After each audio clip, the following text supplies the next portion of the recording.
경주에서 이승환 후보를 만나보겠습니다. 안녕하세요. 네, 반갑습니까. 네, 지금 우리 이승환 후보와의 대담은 저희 고성국 TV 그리고 이승환 TV도 함께하고 있어요. 이승환 TV 시청자께 인사드립니다. 안녕하세요. 네, 이승환 후보 선거 처음이시잖아요. 예. 막상 뛰어보시니까 어때요? 제가 선수가 여러 번 한번 뛰어보고 난 뒤에 이렇게 등장을 하게 되면 네. 아무래도 이렇게 좀 여유가 있지 않습니까? 역시 제가 정치학을 가르치는 교수지만 한 번도 이렇게 싸움을 해본 적이 없다 보니 네. 쉽지 않지만 보시다시피 우리 경주 시민 진짜 우리 고향분들이 많이 도와주셔서 아주 힘이 나고 또 반드시 좋은 결과를 가지도록 하겠습니다. 예. 예. 그런 말이 있어요. 예. 될 사람은 얼떨결에 된다고요. 예. 되게 선거 처음 시작하면 예. 모든 게 다 새롭기 때문에 예. 굉장히 낯설고 그런데 하다가 벌써 끝났는데 여기에 배지는 달려 있어요. 그렇게 될 겁니다. 감사합니다.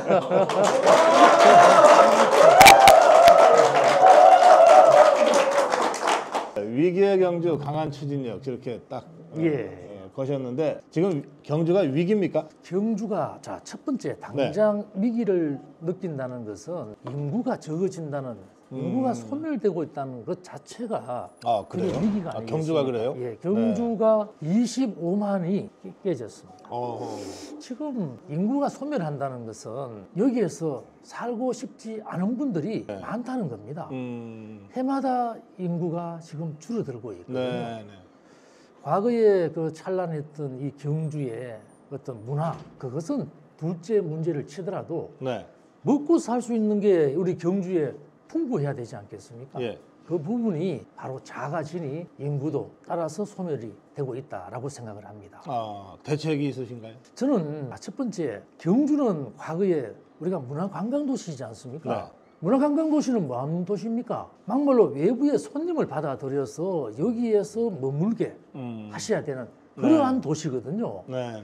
그러면 우리 손님을 머물게 하면 어떤 사람이 여기에 거주하겠습니까? 사업을 하는 사람들, 서비스업을 하시는 분들이 여기에서 생활을 하고파 할 겁니다. 네. 그런데 지금의 경주는 바로 지나가는 곳. 경주는 잠시 왔다가 여기 과거 문화재를 한번 슬쩍 구경을 하고 다른 지방으로 가서 먹거리를 찾아서 떠나는 겁니다. 경주의 먹거리. 경주에 오면 볼거리도 있고 정말 여기는 먹거리도 있다. 우리 고사님 요 앞에 이게 저희들 옛날에 어릴 때는 아래시장이라고 했고 지금은 여기를 저희들 중앙시장이라고 합니다. 네. 그런데 이러한 과거의 다른 도시를 보면 시장 여기 어떤 이러한 특화를 시켜서 이 시장 볼거리를 많이 홍보도 하고 시장을 보러 오는 경우도 많거든요. 그러고 보니까 제가 경주를 좋아해서 많이 왔는데 시장 가본 적은 없는 것 같아요. 그렇습니까? 그리고 밥때가 되면은 이거 뭐 먹을까 뭐 하다가 결국은 쌈밥집 찾게 되고. 아니 쌈밥이 건강에 아주 좋지만 너무 단순해가지고 다양하지가 않아서 먹거리 문제는 좀 있었던 것 같아요. 그래서 뭐 여러 가지가 있지만 저희들 경주에서 생활을 할 수 있는 분들 그제 저희들 청년 CEO 그러니까 젊은 분들 사업을 하시는 분들이 여기 경주 출신이면서 또 사업을 하시는 분들 또 외지에서 오셔가지고 경주에서 사업을 하시는 분 한 30여 명이 저를 지지 선언을 해주기 위해서 이 자리에 왔습니다. 그분들이 하시는 그 외침, 그 울부짖 정말 본인들은 경주에서 태어나서 또 외지에서 경주로 와서 여기에서 결혼도 하고 애도 낳고 정말 경주에서 살고 싶은데 정말 모든 걸 접고 우리 경주를 떠나가야 되느냐 이렇게 고민을 하더라고요. 그래요? 그래서 그래서 저를 지지해주는 그 바로 이유는 그래도 이승환 후보가 먹고 살 수 있는 문제에 관심을 가지고 있는 사람이다 라고 해서 저를 청년 CEO들이 지지선을 해줬습니다. 사실 제가 저도 언제까지 이 방송하고 유튜브 할지 모르잖아요. 그래서 언젠가는 저도 현업에서 이제 물러날 날이 올 텐데 그러면 왜 요즘 유행하잖아요. 한 달 살아보기, 1년 살아보기. 그 저는 2년 살아보기로 몇 군데를 지금 점 찍고 있거든요. 아, 예. 경주가 그 중에 들어가는데 아유, 감사합니다. 이게 아니 그 감사할 게 아니라 근데 뭐 인구가 다 떠나간다 그러는데 굳이 내가 여기를 와야 되나 갑자기 회의가 드네. 아이고, 앞으로 더 오히려 인구가 유입되는 도시로 반드시 바꾸겠습니다. 우리 이승환 후보가 바꿔놓으면 그때 올게요. 예.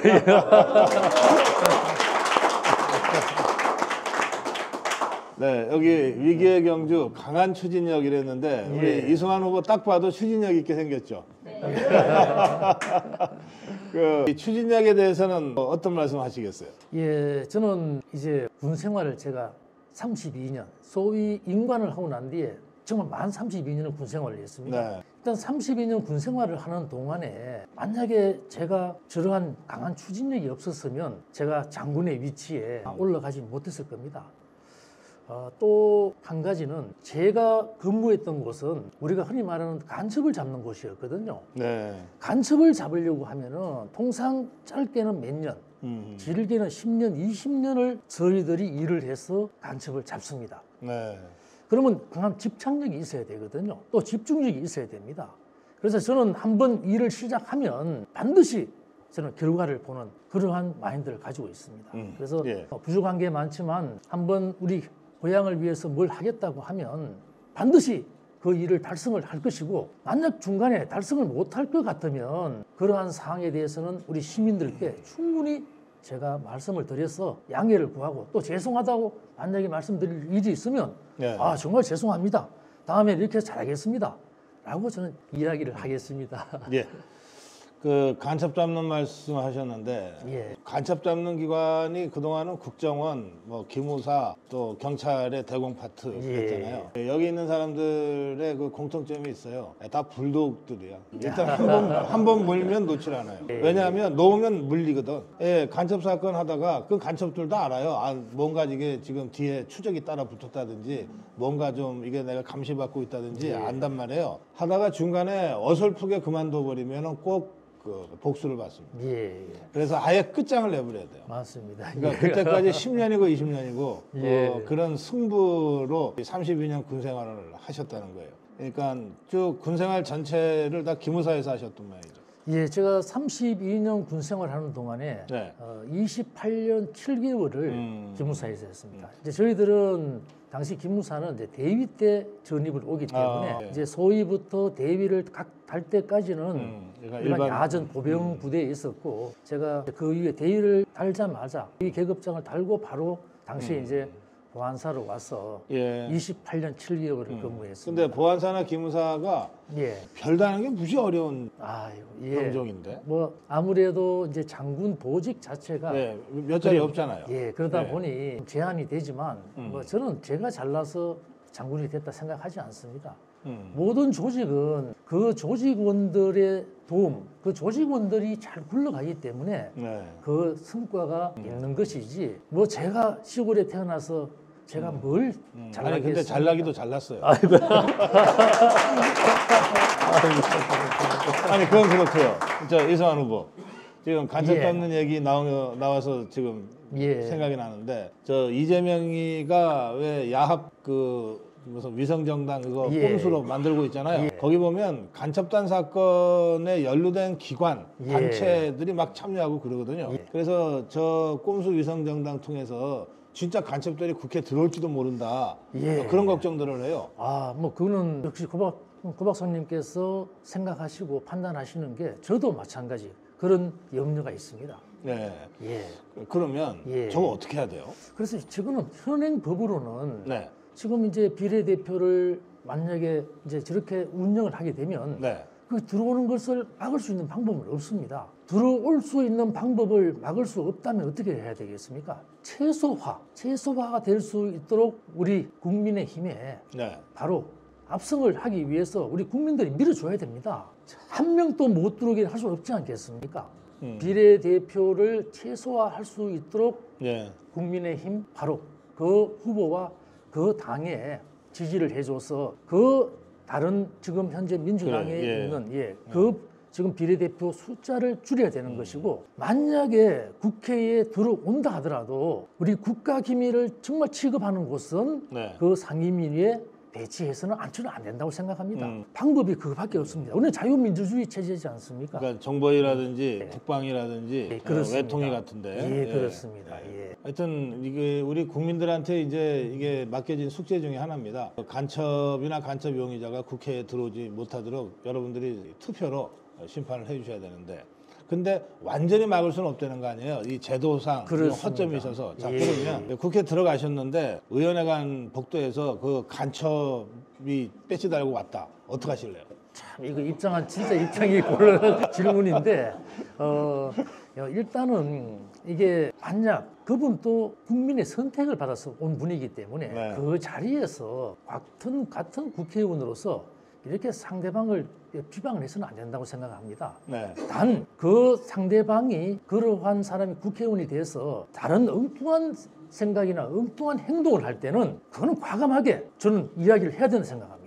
그런데 복도에 지나가는데 갑자기 인상 쓰면 좀 이상하지 않겠습니까? 그 상대방 이제 그 사람들의 행동에 따라서 저는 대처를 강력하게 해야 된다 생각을 합니다. 우리 이승환 후보가 워낙 점잖으셔가지고 예전에 이렇게 하라는 건 아닌데 예전에 아주 깐족깐족대는 그 상대당 의원이 하나 있었는데 아주 당 중진 의원이 복도에서 이렇게 지나치게 됐대요. 갑자기 불러가지고 멱살을 잡고 한 대 두들겨 했대요. 예? 그 다음부터 얘가 꼬리 내리고 다니더래요. 예, 그렇습니까? 아니 그런 일이 예전에 있었어요. 예. 그렇게 하라는 건 아닙니다. 아이고, 제가 실은 제가 옛날 운동을 잘합니다. 예. 운동한 사람들은 조심해야 돼. 잘못 때리면 진짜 문제가 되거든. 국회의원이 되시면 경주 지역의 발전 그리고 우리 국가의 발전과 안전을 위해서 일을 하셔야 될 텐데 경주 지역 국회의원으로서 경주 지역 발전을 위해서 이거부터 꼭 하겠다. 어떤 거 하시겠습니까? 아까 제가 첫 번째 말씀드린 1호 공약이 저희들 소상공인 자영업자 그러니까 먹고 사는 문제와 관련된 공약을 첫 번째로 했습니다.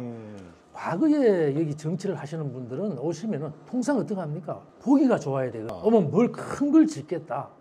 대부분 그런 걸 이야기해서 나중에는 지켜지지 않고 결국은 허지부지 끝나는 그러한 사태들이 많이 발생을 했습니다. 지금 경주는 아까 말씀드린 것처럼 여기는 문화관광도시로서 이 우리가 말하는 이 서비스업에 종사하시는 분들이 50%가 넘습니다. 51%가 이 서비스업에 근무를 하시거든요. 그러면 이분들을 위해서 저희들이 할 수 있는 일들이 있지 않겠습니까? 네. 그래서 먹고 사는 문제, 아까 이 말씀을 드린 이런 상권들도 좀 개발을 하고 지금 경주 시내에 있는 중심 상권이 엉망이 되었습니다.